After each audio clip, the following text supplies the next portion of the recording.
Yes, I'd like to welcome everyone here today to Within Meditation's Teacher Conversation. And it's going to be around this month's theme of forgiveness. And my name is Tasha Brown, and I am Within Meditation's community manager, as well as an occasional teacher. And today I'm joined by three other teachers, Susana Cardenas, um, Jonathan Borella, and Kellie Aponte. And I just want to thank you three so much for being here to share your thoughts and your insights with us today. And I'd love to just pass the baton, so to speak, to one of you. Maybe Susana, you want to start first to just introduce yourself and maybe tell us a little bit about your journey as a meditator and a meditation teacher. Sure. Hi, everyone. It's nice to be with you in this way. And well, I started getting into meditation, I guess, when I was in high school. So it's been a long time already, thanks to my dad. I was dealing with a lot of stress from high school and just life and, family issues and just having health issues, because of academic pressure. And my dad invited me to a yoga class. I had no idea what it was going to be like. And I ended up falling asleep at the end of the class, completely resting and recovering. And at that time, I didn't really get it, but I think there was something planted in me, and it's been with me since then.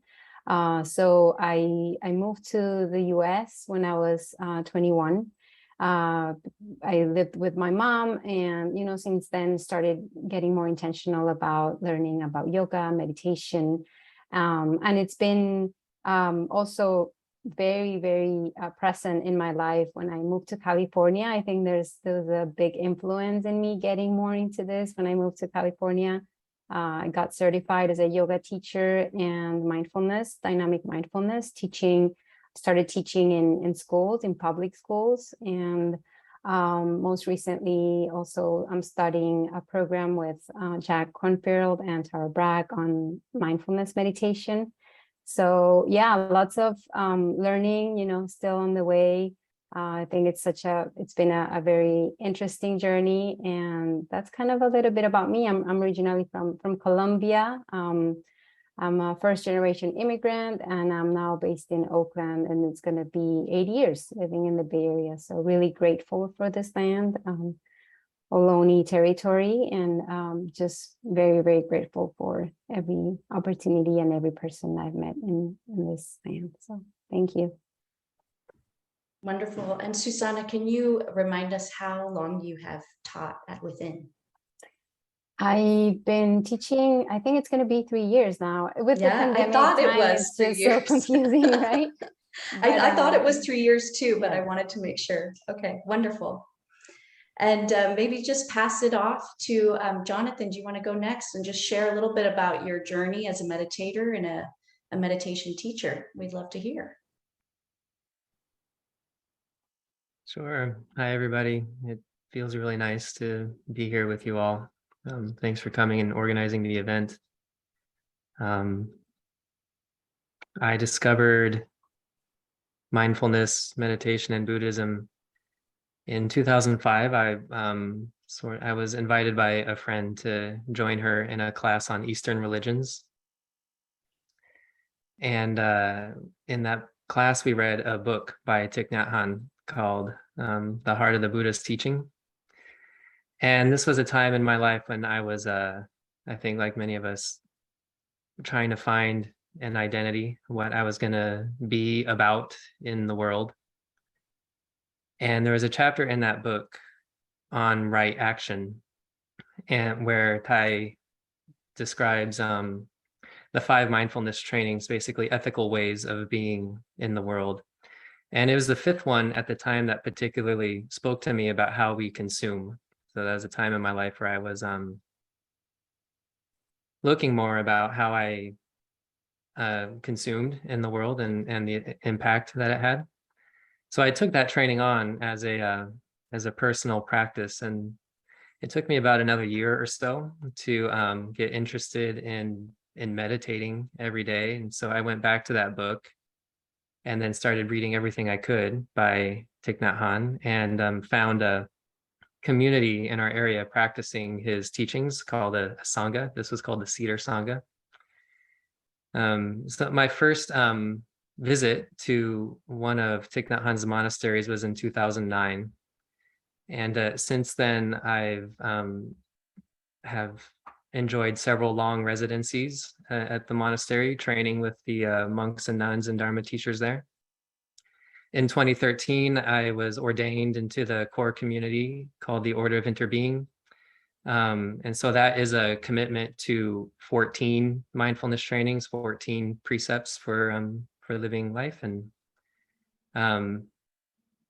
I've been sharing mindfulness practices and teaching since 2010, speaking on panels at the retreat, leading retreats, organizing programs for college men and teens, people in correctional facilities, families, and people in recovery, as well as creating and caring for communities like the one I first discovered in my hometown. Hannah and I actually started interacting several years ago, but it wasn't until just I think over a year ago that I started offering teachings and practices for within, and I've enjoyed it very much. I appreciate the eclectic style and the eagerness of everyone coming to learn, and the synergy and sense of sharing a path together that we enjoy every session. So thank you. Wonderful, thank you. And Kellie, we'd love to hear from you. Tell us a little bit about your journey as a meditator and a teacher. Okay, well, again, my name is Kellie Aponte, and probably 6 years ago is when I really identified that I had anxiety. And I had tried so many different things, but I don't know why I couldn't really pinpoint at that time what would fix that for me or help me with my anxiety. And so I stumbled across Dr. Joe Dispenza. I was just Googling different ways to make yourself feel better about anxiety. You know, that was my thing. And I discovered Dr. Joe Dispenza. And from there, I've just been doing so much research to help myself with that. And over, I don't know, I feel like I'm getting all shy now. I see everybody looking. I'm not shy, but Here, I'll help you with that. oh, it's fine, Mark, it's fine. This is my first time actually speaking on a panel like this, so maybe that's another reason why I feel a little shy. But needless to say, I was in a really bad relationship with somebody, and my anxiety on a scale of 1 to 10, maybe it was a 6, but when I was encountering the experiences that I was with that person, I felt that my anxiety was on a 20. Like, I felt like, oh my God, like I'm looking over here, looking over there, looking at my blinds.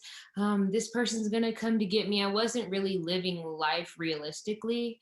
And then when the pandemic happened, I just thought I had lost my mind, truly. And so I went to meditation school over the pandemic at the Chopra Center. And that's when I actually became certified to instruct and teach meditation. So I'm a newer practitioner. And I have just felt this sense of relief, is what I talk to the students about.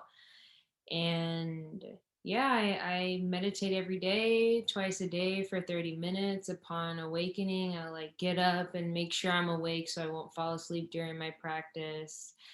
And I, get my day started. And then around 5 or 7, I'll go in for my second meditation. And I just feel that it's something that has saved me. I guess before, when I would be around other well-trained practitioners or people that have been doing this a long time, I guess I would also sometimes get timid or shy, like, oh, maybe my knowledge isn't as expansive as theirs. But over time, I've realized the more that I teach and show up for my classes is life isn't about comparing, and this community is open and it's welcoming, and everyone here listening, we're here to support one another and encourage and teach. And I also always say this in my class, even though I teach, I'm very well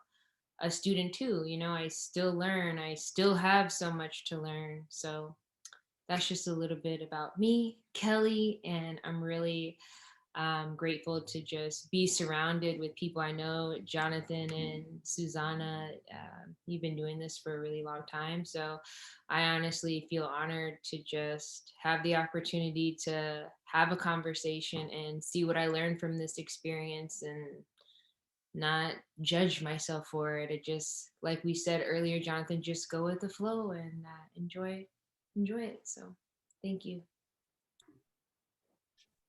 And those are just lovely words for us all to keep in mind, that we're all going to be learning from each other today. As teachers, we're still students too. So that's a really great point to bring up. And I'd love to just get the conversation started around forgiveness.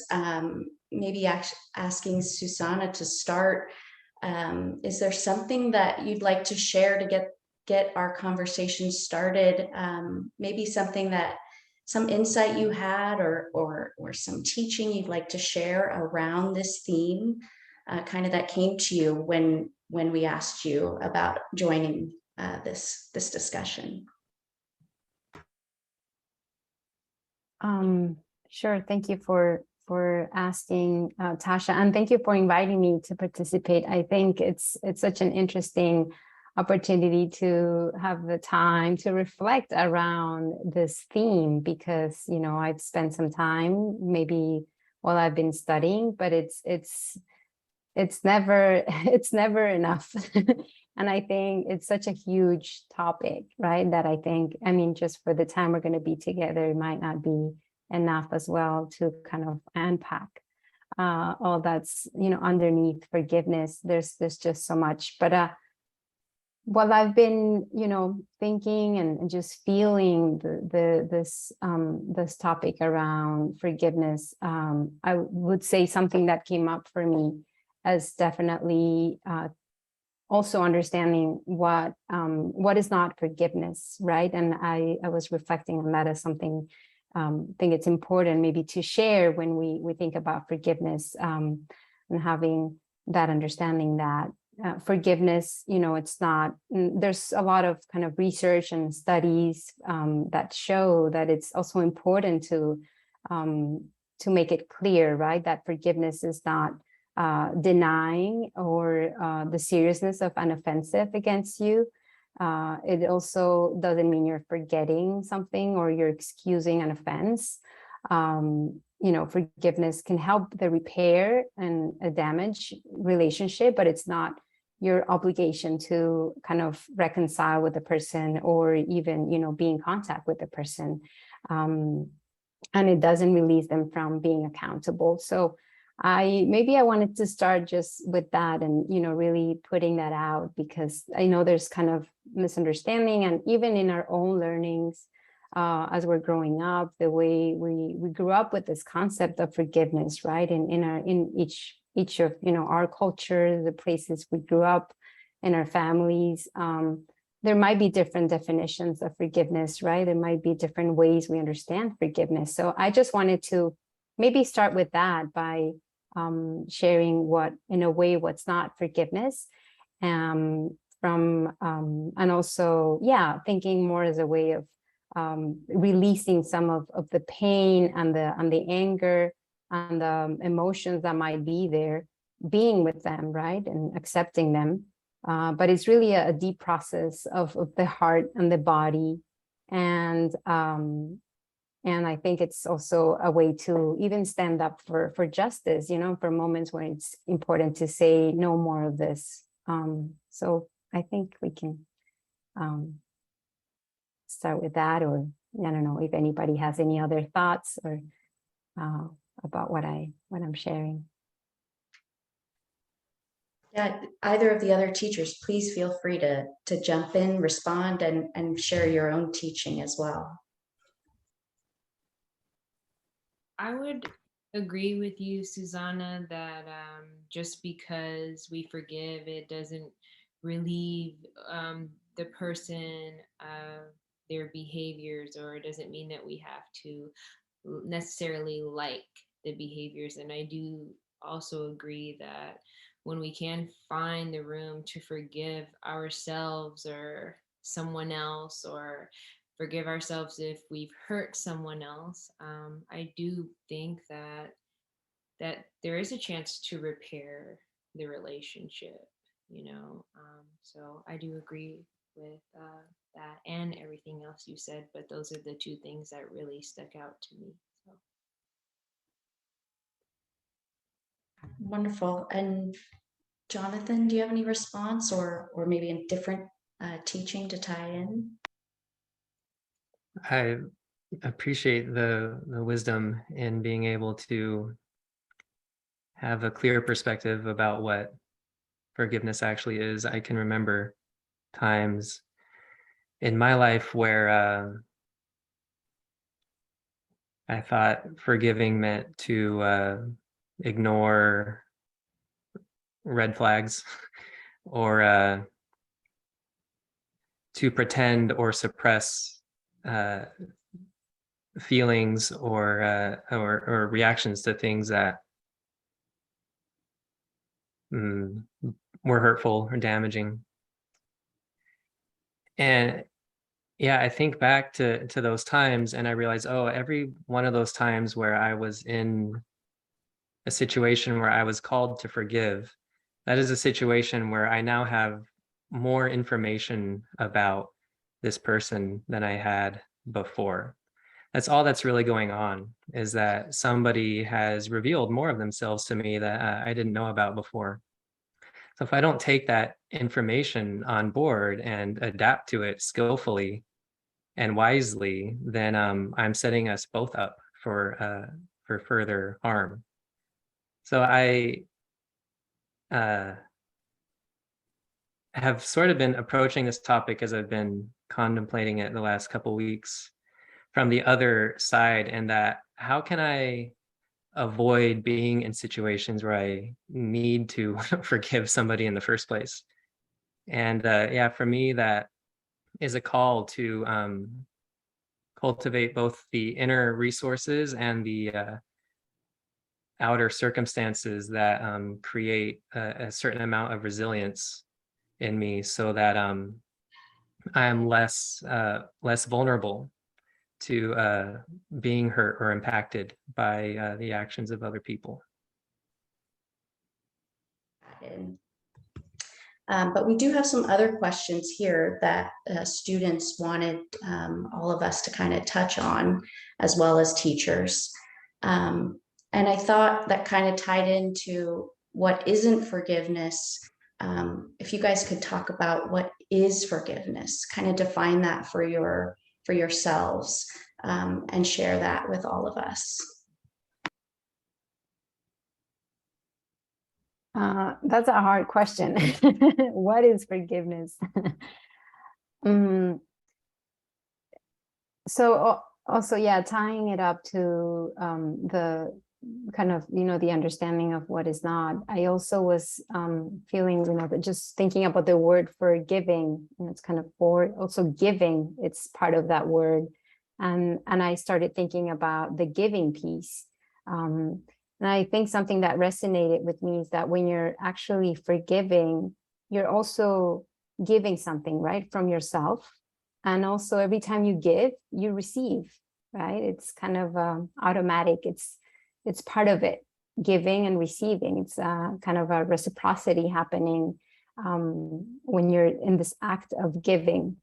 So I wanted to kind of stay with that word because I think it's a way for me to understand forgiveness, and it's to really spend time with, what is it that you're giving when you need to, right, forgive something, and who are you giving it to? And then why you're doing it, and then what are you receiving from that? Because there's always something you're receiving, as I was saying. Maybe, it's more understanding of yourself. Maybe it's more understanding of the other person and where they're coming from or their conditioning, right? And also you are maybe, learning what to do with that information and moving on from that place.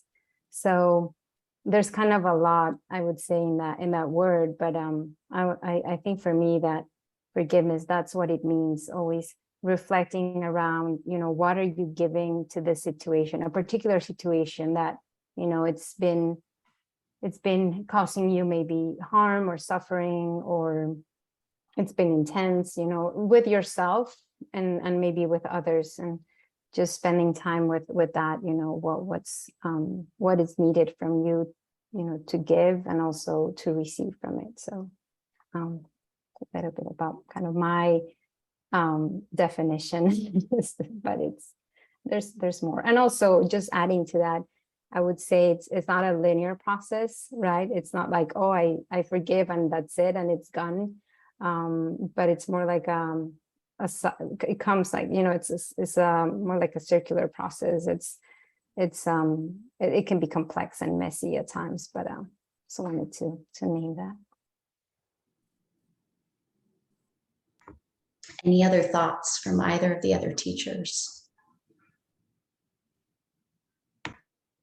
I would say I agree with Susana again that is kind of a tough question to answer. It's like, oh, all these different things I would like to say, but if I were just to say this is Kellie's definition of forgiveness, to me it would be whatever experience happened, whether if it was an experience I had with myself or an experience that I had with someone else, is to, I always talk to my parents and they're like, what are you doing with your life? And I'm like, I'm feeling my way through life. Okay. I'm feeling my way through life. So I guess feel what it is that has happened in whatever capacity it is, and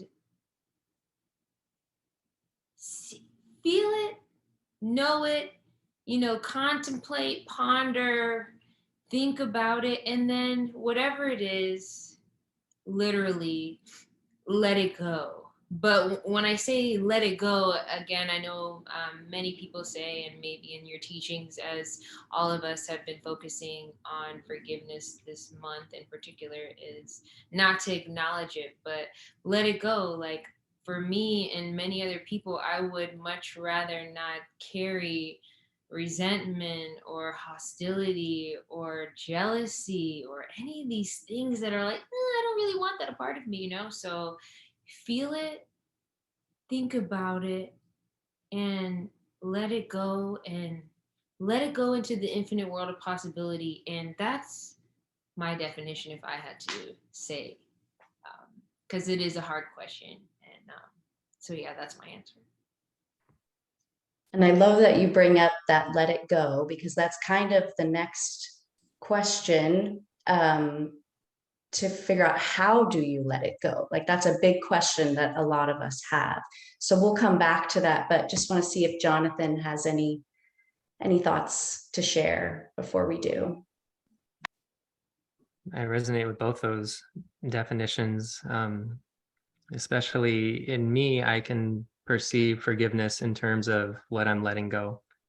So letting go of resentment and ill will towards the other person or the thing that happened between us, letting go of fear of it happening again.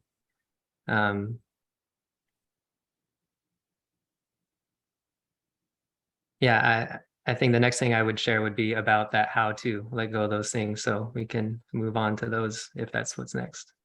That would be great. If you want to just carry that on, Jonathan. And just to add a little bit, it's bringing in too, specifically, how does meditation and meditation practices help with that letting it go?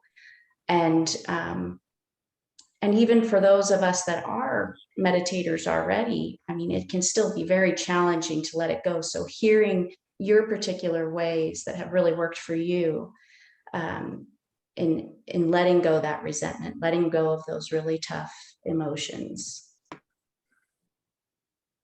Yeah, there are many broad ways to talk about that, especially if we think of meditation as more than just sitting still, cross-legged on a cushion or whatever posture you prefer. But living a life rooted in mindfulness, concentration, and insight. So I think I'd like to talk about it both ways and start by living daily life first. For me, life for us can have all kinds of different centers of gravity, the things that draw our energy and attention and effort. And unfortunately, when we get hurt by somebody, we can make that into a center of gravity for our life, and that we become preoccupied with it, informing all kinds of narratives that just consume our attention and our energy. So really the first thing to do is to recognize that as an unskillful center, you're not living the life that you want to live as long as you're getting sucked into that black hole. So identify other centers and start putting resources and energy into those. And we can think of a graduated scale of more and more skillful resources. And for me, skillful centers. And for me, I've found, because everything is impermanent and conditioned, the most skillful center for my life is living a life based on certain principles. And I'll let everybody define their own valued principles. But the things that I can measure myself against that don't change. And as long as I do that, I feel good about myself in the end of the day, how I acted, how I thought, how I treated other people. And the better and better I feel about myself, the more and more I heal, and the less attractive those narratives attached to that other center become. So I just let them go. I'm just more interested in living a life that is bountiful and happy and free. Meditation technique on the cushion that has really helped me in this area is one from early Buddhist meditation called Brahma Vihara, which translates into sublime abiding. And it's a meditation where we cultivate 4 kinds of immeasurable minds. And they're called immeasurable because we're practicing to have a feeling of radiating these 4 qualities into infinite space, and that these qualities become unconditioned. So they're not dependent on how we get treated or what we want. And the 4 qualities are goodwill, which is a state of having so much well-being that it just overflows onto other people. This is metta. Some people also call it kindness. And then there's compassion and rejoicing. So when you see other people doing well and being happy, you feel happy also. And there's equanimity. And the meditative practice is to first feel your own body, what it's like to feel your body there in space, physical and present and sitting. And then just as you can move your mind around your body from your foot to your knee to your chest, wherever, you just move your mind into space. And moving the mind into space releases it from limitations, from definitions, from constrictions. That's why it's called immeasurable. And our mind moves with those 4 qualities of goodwill, compassion, rejoicing, and equanimity. So that anything that might pop up into awareness in that moment, we just pervade in those 4 kinds of qualities. I could go on talking about the qualities for a long time, but I want to focus a little bit on on equanimity, especially, there's a reflection from the texts that goes with cultivating equanimity. And it is that all beings are the owners and heirs of their actions. Whatever beings do, for good or bad, of that they will experience the result. So when I contemplate in that way, and I've settled my body and I'm just feeling radiant with these four qualities, I'm able to be at peace with the realization that when people hurt other people, they're hurting themselves. And also when I am holding on to a grudge or ill will or resentment towards somebody else, I am hurting myself. And also my own happiness is dependent on what I do. It is not dependent on what other people do to me. So it shifts my attention back on how I'm living my life. What are the things that I'm doing day to day? What are the things I'm doing right now in this meditation to develop and strengthen wholesome mind states? And so, yeah, back to the definition of forgiveness, it's just a shift of attention from the resentment, pain, fear onto living life again and living it meaningfully and powerfully. I'll stop there.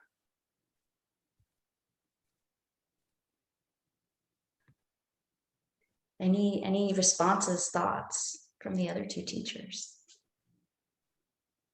Well, the first thought that came to mind, honestly, Jonathan, was when you were describing your metta practice. The first thing that came to my mind was, if you are teaching that anytime soon, I actually would really love to attend. That sounded, everything that you described sounded something was calling me. So I know that we're answering questions here about forgiveness, but if you want my honest truth, my honest truth is the next time you have a class that is tailored toward that, I'd be more than happy to attend and have an experience. So I agree. And any thoughts from you, Susana, on how meditation can play a role in letting some of these things go so that forgiveness is a possibility? Yeah.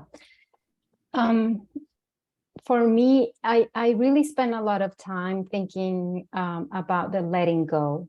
That's constant reflection in my life, in my practice, because with time and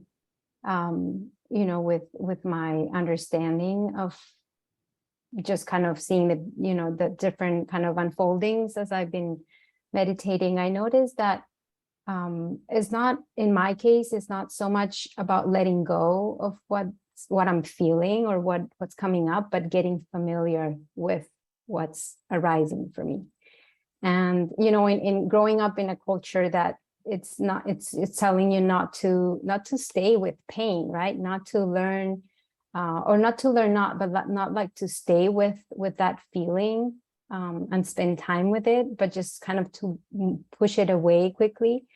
I've been, slowly unlearning that and just finding more courage and resources, right? To spend time with what's hurting in me, because that's giving me really important information in my body, right? And in my mind about what do I need? What do I really deeply need to take care of myself? So I think for this process and how meditation has helped me with this, it's important. I maybe just mentioning that, we all have different situations in our life, right? Some are more complicated. There's trauma, there's really intense acts of violence. So I would say it's important for each of us to know what is our kind of window of tolerance, and that's very important. So we know that what we're working with in meditation, we're able to access it, and it's not gonna, kind of trigger us something that's maybe gonna create more anxiety or more, more trauma. And I just wanted to mention that because, meditation, it's definitely a support, but there's sometimes that we need some extra help, right? And it's important to normalize that. So in the way meditation has helped me with, with I started with easy things, right? Easy, maybe difficulties that I was experiencing. Let's say, you know, I had this issue with a friend, just the relationship wasn't working, and I would take the time to be with it in my meditation. So as I was sitting or standing, right, in any posture I was practicing, I would really think about, you know, what happened, and I would just allow it to be, not like pushing myself to think about it too much. But if, you know, I sit down and I notice it was coming, I would really use compassion, like really using my hands, kind of holding myself with care. So I love, you know, really using my hands for that. Maybe my hands in the belly or the heart. Those are kind of ways for me to really ground myself. And then if the situation came up and I was feeling it and I was remembering it, I would just practice being with it, you know, in a way that felt accessible again, and not very, very difficult. So that's kind of little steps I started taking with my practice. Whenever I had this come up in a meditation, I would allow it to just be with it first and learn how it feels in the body. What do I notice? Where do I notice it in the body? Acknowledging it, right? And letting it be. So that was kind of my approach. And that's kind of my approach, I feel. And it's been in a way helping me be with it. And then from there, allowing it to process naturally. Like it's kind of the digestive system, right? It's digesting the emotion, allowing it to go through. And not feeling stuck with it or trying to push it away. So it has a rhythm, and for everybody it might be different. But it also helped me then to notice maybe I need to move, right? Maybe it helps me to be out in nature. And then with just the nourishing piece is very important. And I would say the rain practice, I don't know if you're familiar with it, but the rain practice, I think it's a really interesting kind of invitation to think about when we're working with maybe situations we want to forgive. And you know, just saying it briefly, the R is for recognizing, the A is for allowing, the I is for investigating, and the N is for nurturing. So it doesn't have to be exactly like that, but I think it points out to really interesting concepts that we can think about when we work with forgiveness for ourselves and others. Yes, wonderful. Thank you so much for such different ways you both have of approaching forgiveness through meditation. It's wonderful to have such diversity. And maybe we could move into a question we had about maybe some personal experience you're willing to share about a challenge you've had forgiving either yourself or someone else, and how you approached that. If anyone would like to share something that comes to mind, please feel free to unmute. I'll share one. One of my biggest challenges was being adopted. I've never met my biological parents. I was adopted by two Puerto Ricans that I consider my mom and my dad. But I guess growing up, and let's say I would go to my friend's house and you could see the similarities. Like my friend maybe looked like her mom or her dad, or maybe I could see the features. Or sometimes, you know, as kids, we say things as children we don't mean. We don't know any better. We have the lack of awareness to not understand. I guess I always felt that I wasn't good enough. I just felt that I wasn't good enough. And I think that was one of the things that contributed to my anxiety, was that I was constantly trying to do so much research or discover this, discover that. And I felt that I would try my best to know about something else because I felt that I was lacking, that I didn't know about me. But as I worked through my practice, I started to realize that like I think Jonathan, you were mentioning earlier, someone else's actions doesn't have anything to do with me. So the fact that for whatever reason my biological parents, they couldn't take care of me or whatever the case may be, that was their actions. And instead of focusing on what they did, which was let me go, I guess is how I would tell myself, I started realizing that that wasn't my action. I didn't have a child and let it go. That's what they did. And I started focusing more on gratitude, right? Is when I really started working with gratitude. I know we're talking about forgiveness, but in this particular moment, I really had to hone in on gratitude in order to let go of and forgive myself that I'm equal just like everybody else. And everybody else, I know, Susana, you were talking about trauma earlier. Everybody has something that has happened in their life that might have been their big event.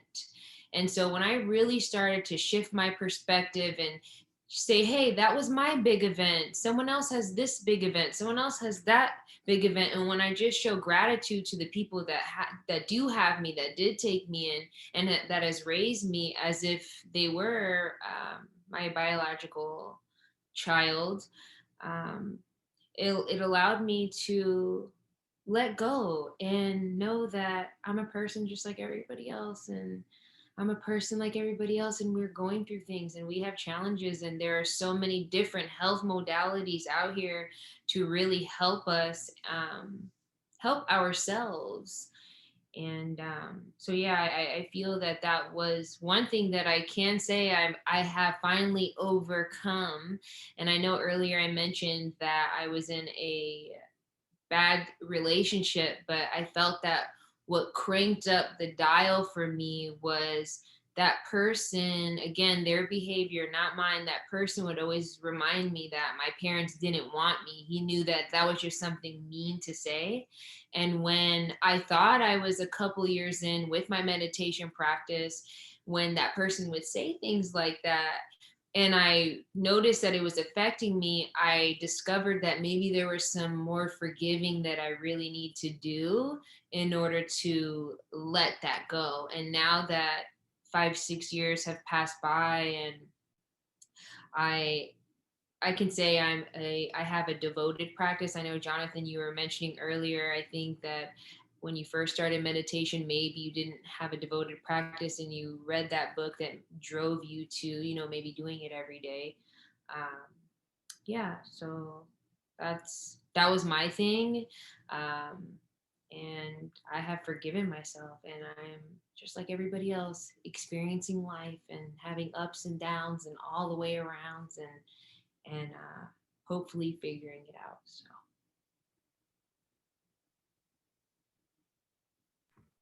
And I just heard in there that gratitude is the way that you let go. So that's a really important thing to keep in mind. One of the questions we had, actually, this one is from me. This is a question I wanted to ask of the three of you, and what you said, Kellie, kind of leads me to this question. So if any of you feel just called to answer, please jump in. But my question is kind of around, so I find it's really difficult for me sometimes to forgive myself when I've made a mistake. That's just seems like a really big one. And when it seems like it affects other people in my life. So I think I shared at the beginning that I have 2 children, I have a husband, I have a dog. And so, for instance, we recently bought a house, and we made a lot of mistakes along the way, my husband and I, because there were a lot of things out of our control. I'm sure many of you are familiar with the crazy market that has been almost everywhere in the United States, just where it went from where we live, it went up almost 50%, which is incredible amount. And so there were so many things that happened along the way. And despite having a very devoted practice, I am really struggling with forgiving myself for the mistakes that happened, many of which I had no control over. So I guess I just want to know if any of you have advice about how to forgive yourself when there's regret present, anger, a yearning to go back in time and make a different choice. And also just keeping in mind that, we have this human need to want to control things we can't control. So a lot of that is in there for me too. So would love to hear your advice on that, if anyone wants to jump in. I'll share a little. Well, first, I want to say it's good to have a conscience. It's good to care about the impacts our actions have.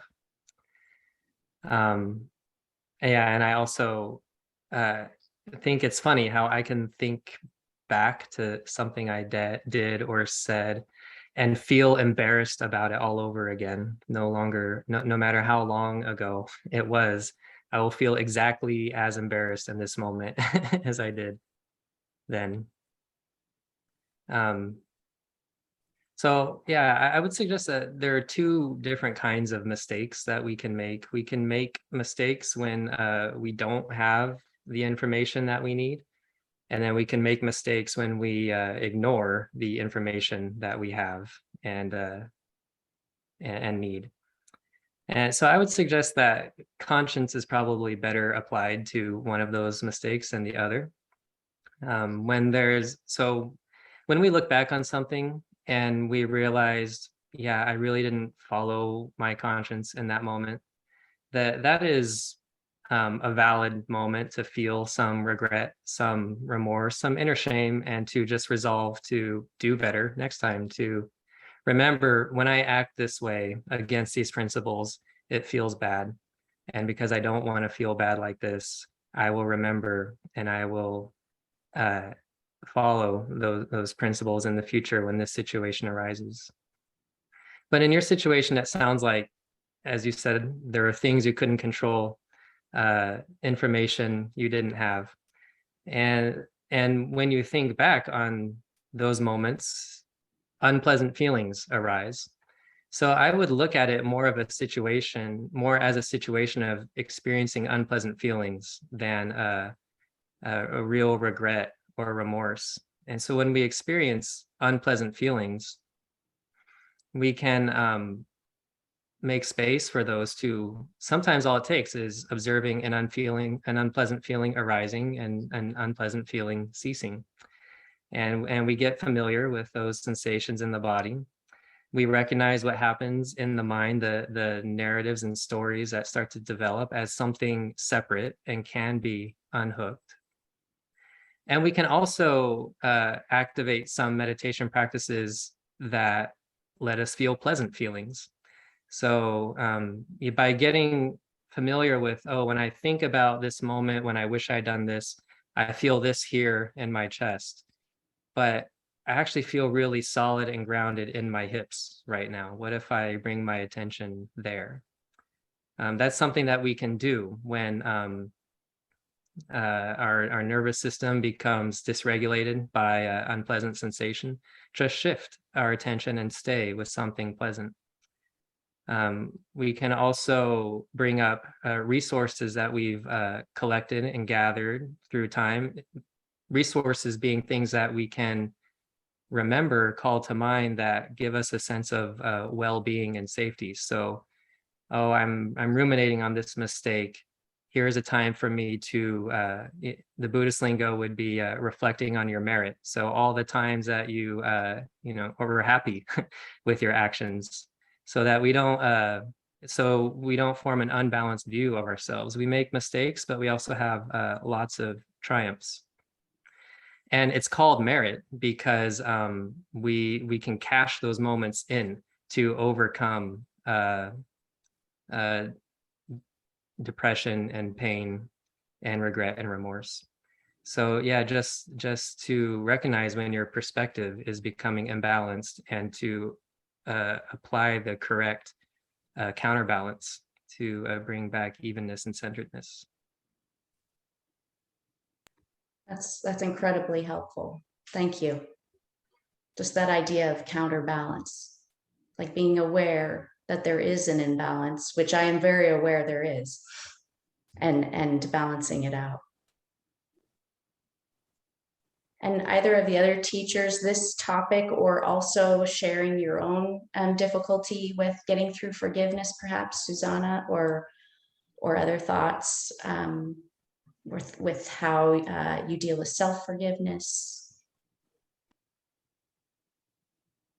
Well, I just want to appreciate you for asking that question and letting us think about that, because I think it's something that we all experience, in different ways, and we might have, different situations in our lives where we regret things. And as Jonathan was saying, when you think about something you did in the past that you regret, you can still feel it in this moment, right? It can be really alive. And just wanted to say that with that process of forgiving, again, because it's not a linear thing. I don't think the goal is to make it go away completely, right? And when it comes up and when it's there, it's maybe that opportunity to remember that we can start again and look at it again with a fresh perspective, maybe with balancing it out with, with other things, like as Jonathan was suggesting, with some specific, anchors or grounding techniques, right? So we can notice that, yeah, that's present for me, but there's other things, right? And playing and exploring with that, I think it's a great thing to remember. And every time we practice, there's the opportunity to notice the breath again and to start again. So there's not like an expectation to be perfect or to forget about things completely. And I just want to say, honoring that if it's showing up right for us and it's coming up again, maybe it's because it needs more time, it needs a little bit more space. And if it's maybe it has something else to teach us, right? Or show us. But maybe, yeah, just holding that with some care, with compassion. I think it, resonates with me, like with issues as I had with, a friend in the past. And even though I've seen it many times with it, I understand that it's coming from conditioning, things that I cannot control, that are out of my control. There's always, emotions and things that are maybe harder to work with, but I've learned just really taking care of myself in those times and noticing what's helping me, keep cultivating that compassion and that opportunity to start again as many times as we need to. I just wanted to say, Tasha, based on your saying, just to make sure I'm understanding you clearly, that you've made a mistake and sometimes you could be hard on yourself based on that mistake. I think sometimes for me, when I am encountering something like that, I first go back to my intention, right? If my intention wasn't to make a mistake and it was an honest mistake, but I know that maybe that mistake has caused other things to be challenging. What I always try to remember is when I look at my life, and I'm not sure if anybody else can say that they feel what I'm getting ready to say, but I really believe that things just seem to figure themselves out. And despite making a mistake, even if my intention wasn't for me to make one, so I would just say it's short, simple, and sweet. If you do make a mistake and your intention wasn't to make one, I feel the more that I'm present and I'm not thinking about my past, I think that I was teaching today about our thoughts is the presentation that I was substituting for. And one of the things that I researched was we have maybe 70 to 80,000 thoughts a day, and 90% of those thoughts are from the day before. I really just think about my thoughts. I think about my intentions. I think about, you know what, if I make a mistake, you know what, if I'm just here in the present moment and I just accept it and it becomes this unpredictable, unknowing thing, I'm gonna believe that, yeah, I made a mistake, but I got this. And I hope that you feel, you know, that I can reach to you, that it'll pass. You know, and I know Susana was saying, you know, you think about it, sometimes it comes back. Sometimes you know, Jonathan was saying, oh, you might think about a moment and you feel embarrassed, or you think about the mistake and then you might feel like you're making a mistake right now. But I send you energy, positive energy, that if we're just present and we truly believe that life will figure itself out, what I have discovered in my life is that, wow, like it was challenging, but all of a sudden, like magic, it has figured itself out and I feel better now. So that is what I would like to share.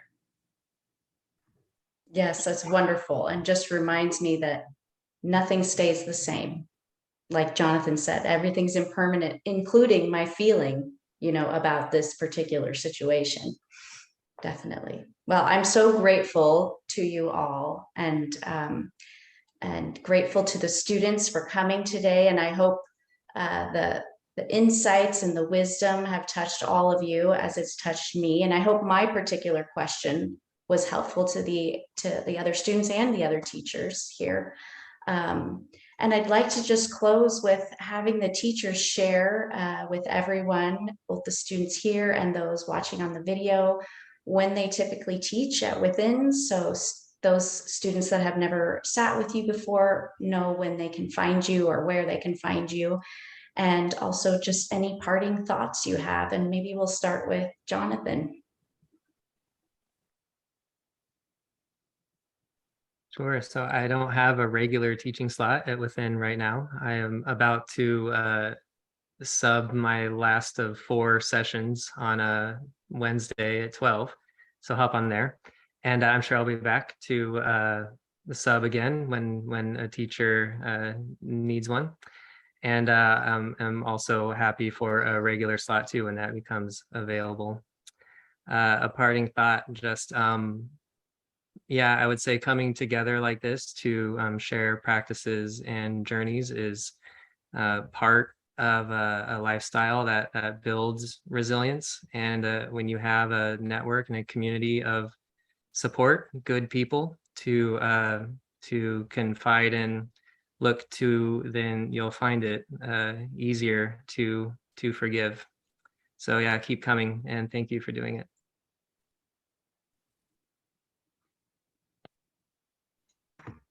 Maybe Kellie, would you like to go next? I would just like to say thanks for everyone for listening. Jonathan and Susana, when Hannah reached out to me, or Tasha, I think it was maybe both of you reaching out to see, Kellie, would you like to speak for the teacher discussion? And at first I was like, I'm a little nervous. I know I mentioned this before because I don't have that many years in the game, so to speak. But I said, you know what? I'm going to sign up to challenge myself, because since this is a positive community where we all are coming together to learn, to feel, to understand, and just grow, I changed my mindset. I made the shift and I said, you know what? They're not going to make fun of me if I say something silly, or maybe they feel that they could have explained something that I was trying to explain, maybe a little bit better, maybe sounding more sophisticated or more intellectually inclined. And I just wanted to say thank you. I just feel honored, and I'm full of gratitude, because this is, you know, my number one, so history for me. So I got to share a historic moment in my career as a meditation teacher with the both of you. So thank you. I will never forget this. And Tasha, thank you so much for moderating. And Suzanne and Mark, thank you for coming to listen. I know you turned your camera off for a little bit, Mark, because maybe you weren't trying to make people shy. Thank you for that. And I hope to see you, Jonathan, in your class at 12. I'm going to put it in my calendar here. And yeah, thank And you. when do you usually teach, Kelly? Can you tell everyone? I teach Mondays at 12, and I like my class is called Living in Joy, Living with Joy, and I really just try to focus my practices on that. I think everybody in life has been given this gift or some sort of insight that they can share. And I truly believe that God, the universe, the vortex, the mother lode, whatever it is that we want to call it, I believe that that was one of my gifts is joy. And I just really want to reach out and be around others who would also like to experience that. So thank you guys. Thank you so much, Susana. Thank you. And it was an honor. It was also my first time doing this talk here with within. Yeah, I think it's first time for me, and feeling really honored and grateful to share this conversation and learning from each other, right? That's what it's all about. It's just not one person sharing, and it's learning from each other and our stories, our experiences. So I really take a lot. And I teach Tuesdays at 12 Pacific time. So that's my regular time. And I would love to have you there, hopefully to practice, or if not, we'll keep practicing, we'll see each other in in our meditation time. We're still practicing together whenever you are doing it. So yeah, be well, take care of yourself, and have a wonderful weekend. Wonderful. And thank you so much, Suzanne and Mark, for being here. And next month's theme is gratitude. So Kelly, you're going to like that one. And we will be having a teacher conversation, I believe, on August 17th. So put that in your schedule. And we'll be sending out the newsletter this weekend with all the upcoming events and dates for next month as well. So grateful for you all being here. Thank you for your lovely messages, Mark and Suzanne. Thank you so much. And yeah, just wishing everybody a great weekend. It's Friday. Enjoy your Friday evening and take care. Bye, everyone. Bye. Bye. Bye. Thank you.